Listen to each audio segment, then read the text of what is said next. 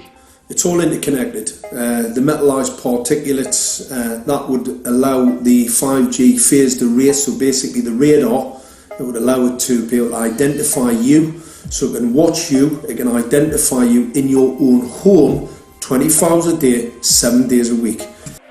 You have to consider that DNA also works as a fractal antenna, which is able to send and receive and also to process signals under the form of radio frequencies. Well, then there is no doubt that artificial radio frequencies such as those of cell towers, and in particular these new types of towers that have a much higher density of signals, they may somehow interfere with the ability of DNA to retain and transmit biological signals. So this is one level of danger that very few biologists are aware of. How much effort was put forward to address this, what most of these people are, or many of these people are here for, which are the health concerns? Was there any dialogue back and forth? Was there any working, was there many studies evaluated to look at regarding this area? Maybe not every person that has concerns on the legislation was brought to the table. Okay, so from your perspective, you feel that there was a legitimate amount of time to evaluate the data that the opposition would have on this? Absolutely, and I wouldn't put forth something that I didn't believe in. And I'll tell you, as I mentioned earlier, and it's been commented several times amongst the panel here, this is truly an economic development issue. Our 3-year-old, again at home, is outraged when we pull out the driveway and he's not able to access Wi-Fi.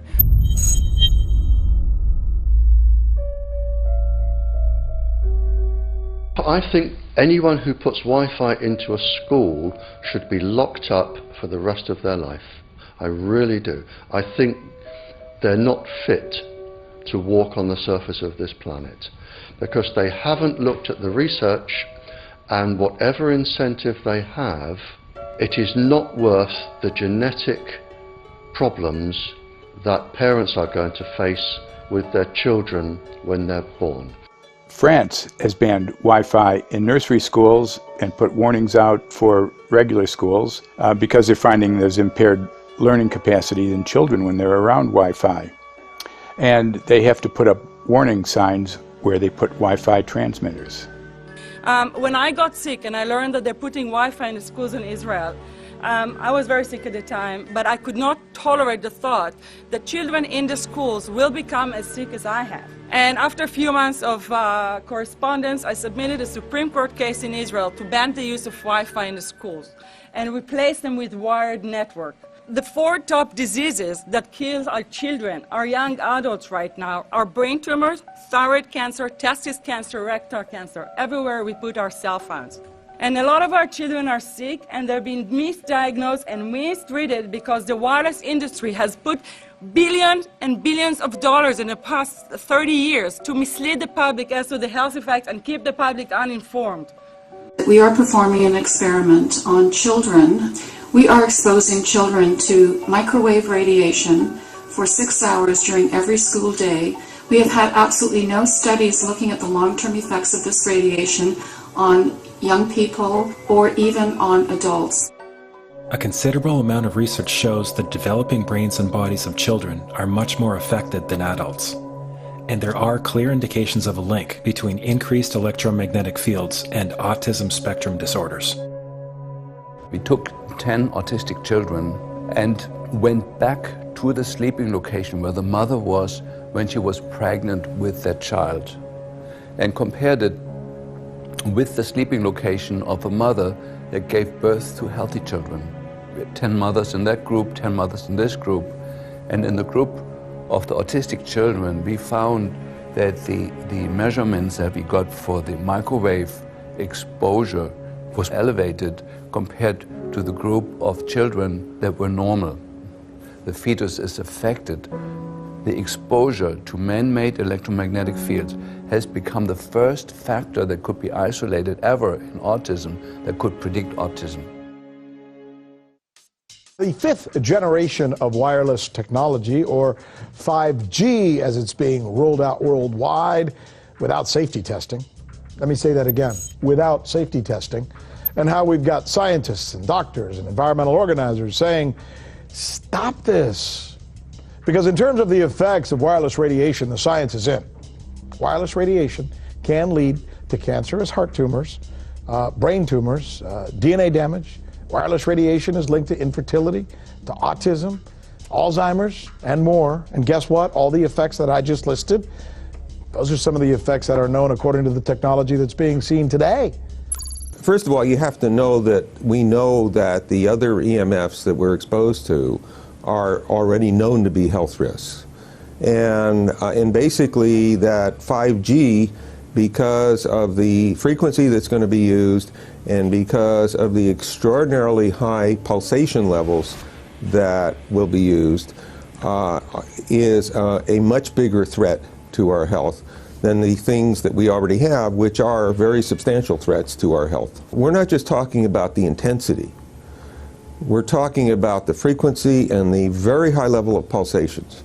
There's a huge literature which shows that pulsed EMFs, EMFs that pulse up and down very rapidly, are in most cases much more biologically active than our non-pulsed EMFs. Every single wireless communication device communicates via pulsations, but the industry completely ignores this issue. The problem with 5G is that they're planning to put out tens of millions of these antennae all over the place without doing one single biological safety test. Are you implying possibly that we, the consumers, are the guinea pigs since they haven't really done tests to see the effects in a smaller setting? I mean, that's not an implication, it's a statement. We are, yes. Cancer is not the main concern that I have. I'm really concerned about sperm count and about effects on pregnancy. How many of you know that 1 in 6 American couples is unable to have a child when they want to? How many of you know that last year the birth rate in this country dropped the most that it ever has in recent history, 3% in a single year? People look at the sperm, and people use cell phones, and the sperm, usually sperm swim, and they swim straight. But if you expose them to radio frequency, mobile phone waves, they swim in a circle. Studies have been done here in Australia, taking sperm from healthy men. And one test tube gets exposed to cell phone radiation, and one test tube is not exposed to mobile phone radiation. And then the results are evaluated. And this is a measure of vitality. We measure how well the sperm swim. This is a measure of motility. This is a measure of mitochondrial DNA damage. They have 3 times as much damage on their DNA if they have been exposed to mobile phone radiation. The data on that are rock solid. Cell phones can damage sperm quantity and quality. Your embryo, your uterus in the fetus, where your child is developing for the first 100 days, in the ovaries, the eggs do not have that protection. So they are at maximum risk from radiation. And for the first month or so, you wouldn't even know you were pregnant. You wouldn't even be taking precautions. That is the main danger area. So you give birth to a daughter, but her ovaries are now contaminated. She may be normal, she may be genetically damaged, but her ovaries are at the most risk. So when your daughter grows up and she becomes pregnant and has a baby, this is where one of these eggs will be fertilized and come out. So the real damage here is your grandchildren. That is where it is going to show most. Do you think that there is a chance that within the 3rd generation of females, they may be irreversibly sterile? Not in the 3rd generation, but in the 5th generation, and that would for humans be something in the order of 150 years ahead of us. And of course, then it's too late to say that you are sorry, and it's very too late to say stop. There is a wealth of papers. I mean, we're talking about thousands of published papers in the scientific literature, few of which, or sometimes none of which, have entered the official documentations from authorities and likewise. So I think it's really time to have an independent compilation of data. Such was done at August 31st, 2007 in the form of the Bioinitiative report, of which I was one of the authors. And then we put together approximately 2,000 scientific references on a little bit more than 600 pages, clearly saying that if you, for instance, if you are a rat or a mouse or a cell or a molecule, you should definitely not allow yourself to be exposed to this. And in the meantime, we have this full-scale experiment using our own kids. One interesting case, John Patterson. He was a telecommunications engineer in Sydney, Australia. Very brilliant man. For 20 years, John tested Telstra digital systems. Over the time, he realised the dangers of electromagnetic radiation. It disrupts the bioelectric system of your body, which is really your brain, your nervous system, how your muscles talk.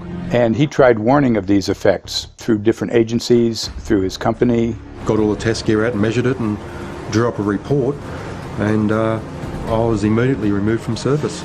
Finally, in 2007, he took matters into his own hand.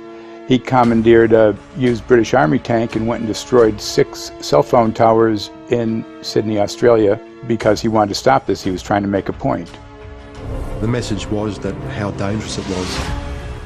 You know, these people were elected by us to manage our infrastructure in a responsible manner. That is the sole purpose of government if it's going to exist at all. And if it doesn't do that, then it has no right. It is invalid. So we need to pull this infrastructure down. We really do.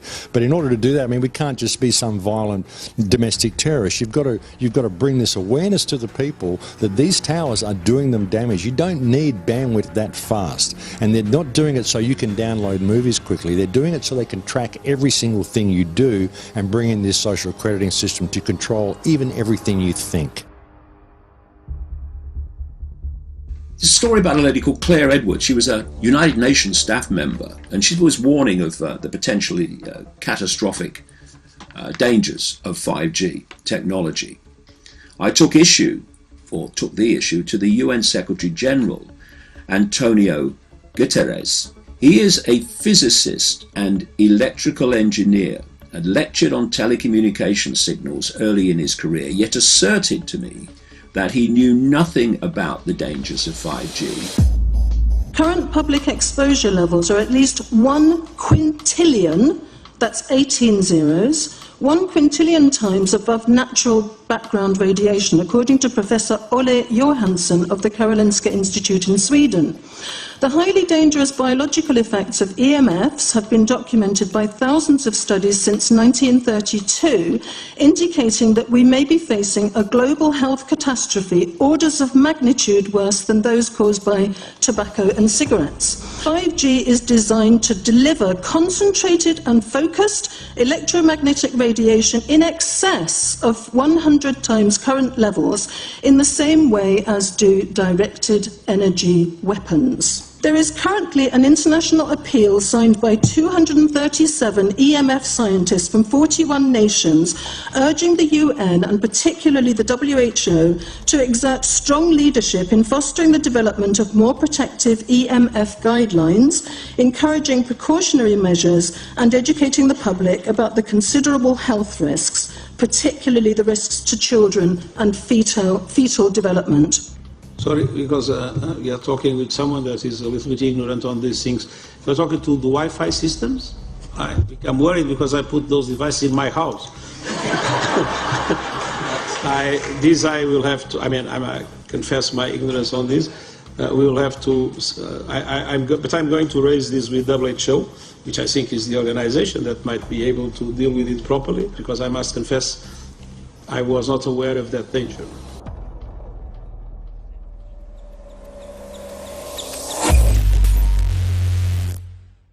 In 1996, when the Telecommunications Act was passed, in it was a provision essentially that kept local officials from addressing health issue concerns when approving or not approving a cell tower. So that's correct.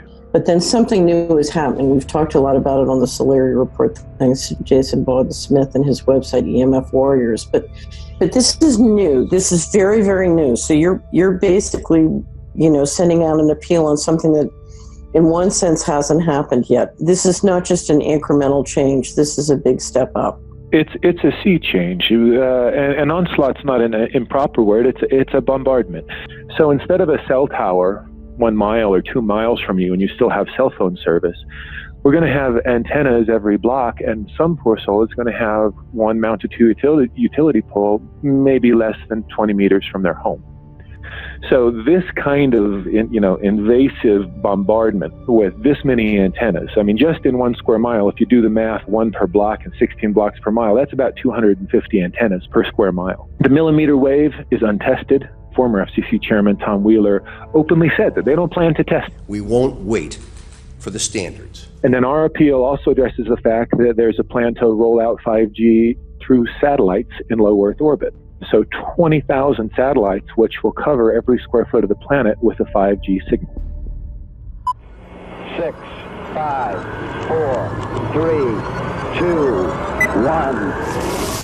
1. Night after night, politicians and other leaders were telling Americans that Sputnik revealed that we were at great risk. Not just our pride, but our security is at stake.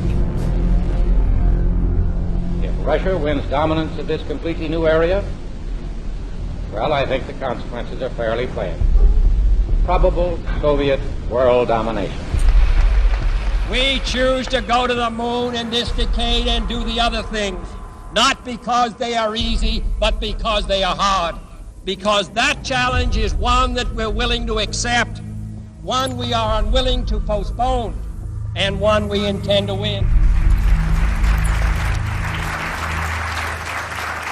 Welcome, everybody, to the White House. This is White House 5G Summit. My name is Justin Clark. I'm the Director of Public Liaison, and we are thrilled to have you here today. Really happy to be joined by a lot of leaders in industry, members of Congress and the Senate, White House leaders on this, and people from the FCC.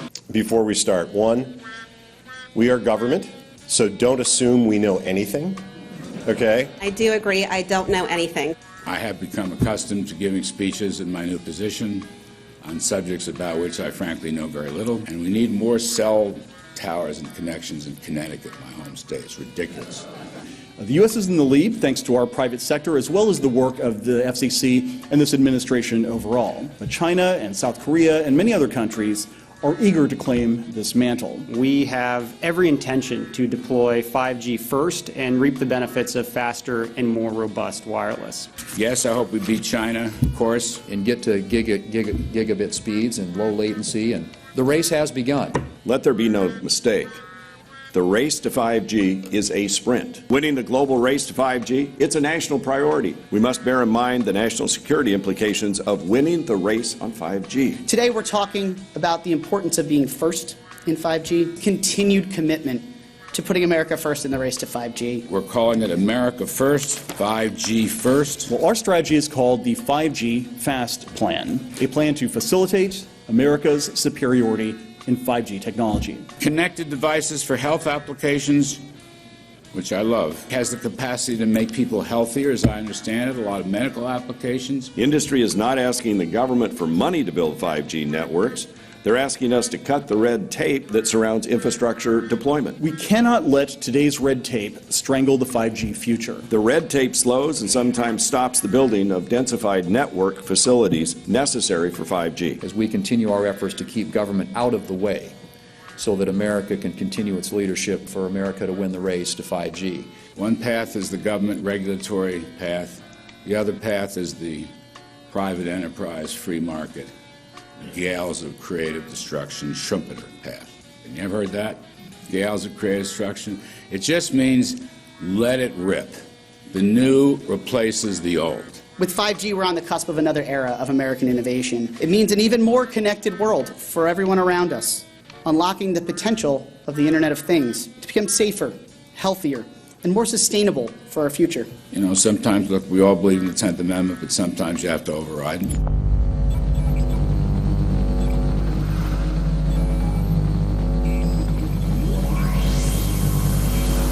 By the way, the 1996 bill permits that kind of override.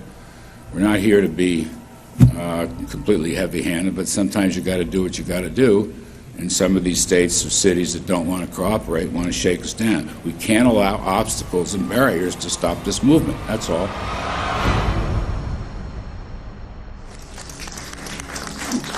And this happened in Canada. I mean, there were some activists I was working with up there that said, well, you know, we won a victory. We got the Public Utilities Commission to allow us to opt out. And I said, boy, that's divide and conquer. They just got rid of the people that were raising hell. So, you know, that's not the answer. We need to opt out everybody. An opt-out is an agreement to pay to not be harmed. An opt-out is volunteering into extortion. An opt-out says that if I don't pay you, you have the right to harm me. So that doesn't work. This is a mandate. This is being pushed down your throat by a company that is not responsive, by a government that is not responsible, and it's being done in a collusion that's designed to undermine the individual rights of individual people in communities across the country and around the world. The Minister for the Environment has a duty. His duty is primarily to ensure that there is cleaner, better, healthier environment for people in this country. It's a simple duty. He also has a responsibility in regard to science and innovation to make sure that that happens.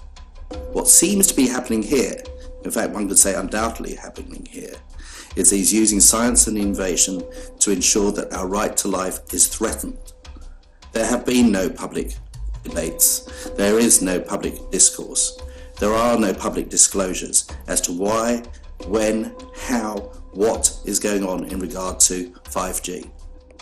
That by itself is a breach of ministerial responsibility, and one which we really should look at in terms of a private prosecution against the ministers who have failed to protect our right to life.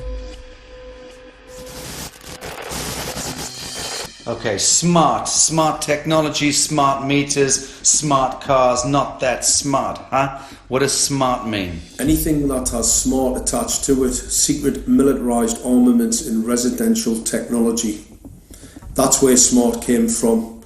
And smart, every bit of technology that you see today has all been developed for either some type of battlefield, some type of intelligence gathering system, and obviously these developments have to be commercialised, and people have actually took them into their homes.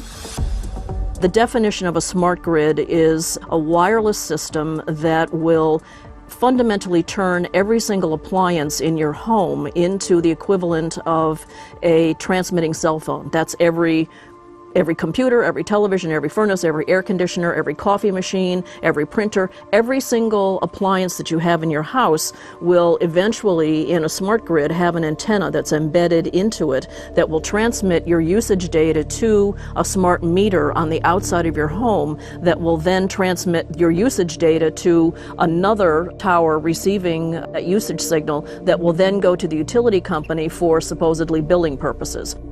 Not all signals will just be about your individual use. There will be aggregate meters that will bounce signal from house to house to house within a neighborhood that will then accumulate all of the usage data that will transmit that to the utility company. Now, what that will do is that the end metering system that is transmitting all of that data will be firing an RF signal at many, many times a second, which will increase the average homeowner's radio frequency radiation exposure exponentially. This picture shows some aphids on the leaf of an orange tree shortly after radar equipment was installed at a nearby airport a number of years ago. I noticed that every few seconds all the aphids would tense up in unison and do sort of a little dance, as you see in the picture. Upon further investigation, I found that the interval of time between the activity of each dance coincided exactly with the rotation of the radar rotor device at the airport, which was a distance of approximately 14 miles. The antenna arrays create this steerable beam, which helps concentrate the energy. The beams get pointed at the user. What's a MIMO tank? Massive in, massive out. British government have got a plan to roll 400,000 out. This is so that you've got 5G in every nook and cranny, every part of the countryside, so that you can have autonomous tractors, believe it or not. However, those transmitters, these are radar. It is phased array radar. Though that radar signal sweeping the countryside will kill every pollinator, every biological structure, it will sterilise livestock, it will kill the ground, consequently land won't have a value, obviously farmers will die, the community will be under attack. The community will be under attack. If we can't produce food, if we kill all the pollinators, we're in serious trouble. The takeaway is that 5G, the $1 trillion rollout of 5G by our friendly local government, is definitely a weapon system masquerading as a modern efficiency technology. It most certainly is, and what I put it down to, it's economic terrorism. There is no value, nil, in killing off your population, in destroying your ability to grow food, to kill all your pollinators. They may have a nice financial number on a piece of paper, but in reality, dementia, diabetes, all the things that are currently crippling the NHS, a burden on the country, illness, mental health issues, the focus of that cause can be identified and has been identified in the science. The science is proven. The epidemiological data that we're seeing on the street is now substantiating that science. The DNA inside you, the mitochondrial DNA, you can trace unchanged to your mother, her mother, her mother, right the way back to the beginning of the human race in Africa, the Stone Age. It is unchanged, the mitochondria, and that is being unchanged in your children, which means if you damage it, your child could be genetically damaged, then her child, and her child, and her child, forever. You are condemning the future generations of every single child. There is, however, a light at the end of the tunnel, or there is some ray of hope. Thanks to the principles of biological quantum entanglement that we have learned how to exploit in the field of biology and medicine, now we can transfer the information from the microbial DNA to the human DNA. And in so doing, we can train, so to speak, the microbes to withstand whatever extreme condition they are exposed to, including this new technology. And then we can train them to transfer this resilience of theirs to our DNA. So let's say that there are good reasons to be worried about the introduction of these new technologies, but fortunately, since the knowledge in the field of quantum biology, in the field of microbiome medicine is advancing as fast as potentially harmful technology, then we can exploit this knowledge to protect ourselves from any real potential or perceived danger from these new technologies.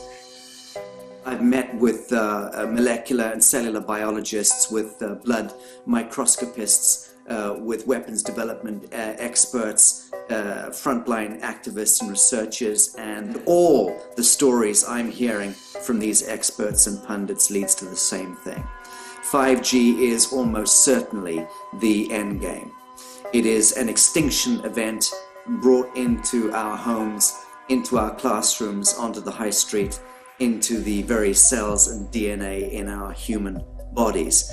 It is such a perilous threat that it is almost impossible to imagine, let alone describe. When the 5G signature goes live, it will tap into a multitude of satellites which are in geosat orbit around the surface of the Earth. Millions of surface antennas will pick up that signaling and will then scatter the signaling into hundreds and hundreds of millions of different micro antenna systems set up on street lamps and even in your home, which you're not aware of incidentally. The LED light bulbs in your home invariably contain the micro or nanotech lens flare capacitors which will receive the 5G signaling, and it will proliferate the 5G signaling everywhere by exploding the signal into billions of photons which will target everything all at the same time. This is stealth technology. This is invisible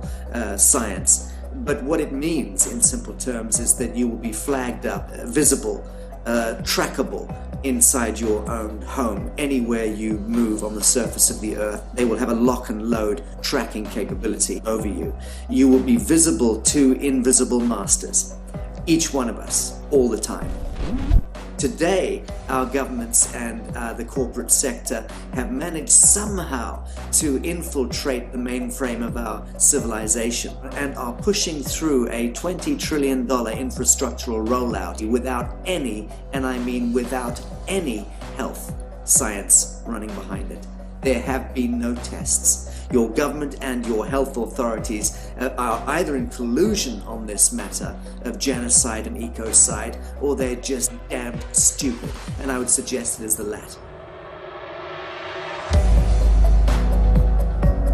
Shame on the technologists and the electricians who are furthering this technology in our homes, in our offices, in our streets. Shame on the legislators and the parliamentarians and the troglodytes and bureaucrats that proliferate our society today. Shame on that echelon for putting their signatures to contracts which allow the fast tracking of this technology into our homes and onto our high streets. Shame on the parliamentarians and international leadership whose wet ink signatures and seals of office are sanctioning and permissioning the rollout of something which is arguably the greatest threat to humankind. Shame on each one of us who now fail to get up out of our homes, walk out of our front doors, and challenge every so-called authority who dares to violate our bodies, our homes, and our future generations.